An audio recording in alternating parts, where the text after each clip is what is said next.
Hello, welcome to Todd Miller TV. Subject today is where did all the houses go? No matter where you are, especially if you're in the western part of the U.S., California, Arizona, Nevada, there's very little inventory, if none, for properties. We're at historical lows. In Orange County, they're at the 30-year low for inventory. San Diego County, super low, and Phoenix and Vegas, same thing, super low. And there's a couple reasons for that. So I'm going to go through them in detail. Now, typically with real estate, it's never one thing. Okay? There's never one thing that causes ups or downs. There's always a bunch of things. Okay, so the lows of inventory right now are being caused by a number of factors. So these are the number of factors. Number one is REO. Now, there's a lot of properties that people haven't made payments on in a couple of years. And they're just sitting there. They haven't had a notice of default filed for whatever reason. Either laws have changed or banks have held off for whatever reason. House is sitting around, and those can't be transacted because the actual person can't really sell them unless they do a short sale. Some people are just saying, well, why should I do that if I'm living here for free? So we have that whole part of the market gone. Okay.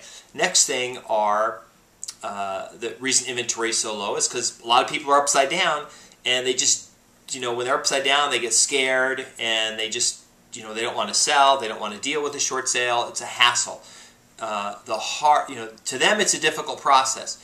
When a person wants to sell their house, they want to sign a piece of paper, hand it to a real estate agent, let them do all the work, and then sign an offer. They don't want to do any work. So now that they've got to gather financials and stuff, a lot of people just say, I don't want to do that. Even though it makes sense they should be doing that, they're not doing that. Okay. Another reason is because the economy's not really great. There's a lot of uncertainty, and when there's uncertainty, people don't want to go out there and buy another house. They don't want to sell the one they're in and buy another one. When the economy was really good, 2004, 2005, people had no problems moving around laterally. Oh, let's move out of this house, buy a bigger house. Okay, so that's part of the problem. Okay. So those are three things. Now, here's a fourth thing. Investors. You're probably saying, well, how are investors part of the problem? Well, it's easy. When a house comes on the market, investor buys it. Investor homes, on average, sell at a lower rate than owner-occupied homes, and this is why. Investors tend to be long-term. Investor will buy a house and rent it out for years and years and years and just collect the rents forever.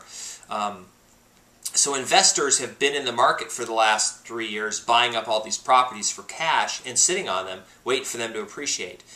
Now you're probably saying to yourself, hey, well, that's great, but so in 3 or 4 years they'll start selling.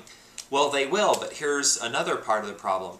Let's say you moved into a house as a homeowner, an occupant, and you got that 3% FHA loan that you didn't have to put any money down on. You got this super low payment, $500-600 a month. And then in 3 or 4 years, you decide you're going to move out of town, and you come to me and say, hey, Todd, I want to sell my house. First thing I'm going to say is, have you thought about renting it? Because I'll sell it. I have no problem with that. I have no problem helping you sell it and taking the cash if you need it. But I'm going to ask you, have you thought about just renting it and collecting the difference between your payment and rent every month, $300, and having cash flow every month, and then selling it 10 years, or never selling it maybe, just having cash flow for the rest of your life. And a lot of times, so there are people that are going to do that, because right now when you buy a house at a super low interest rate, you're going to be able to, you're never going to lose money, or always going to be able to cash flow that property. So these investors who have bought these houses, that's going to lock down inventory. So you've got REO properties that are locked down. You have resistance to people wanting to do short sales, which is locked down. And then you have a lot of investors or potential investors who have locked down properties. Then you have the economy, and you have people not wanting to move. And all of those things combined have created this really tight lack of inventory, which is causing prices to go up. So I thought I'd share that with you. It's never one thing. It's always a bunch of things. In this case, it is a bunch of things that all have happened sort of at the same time.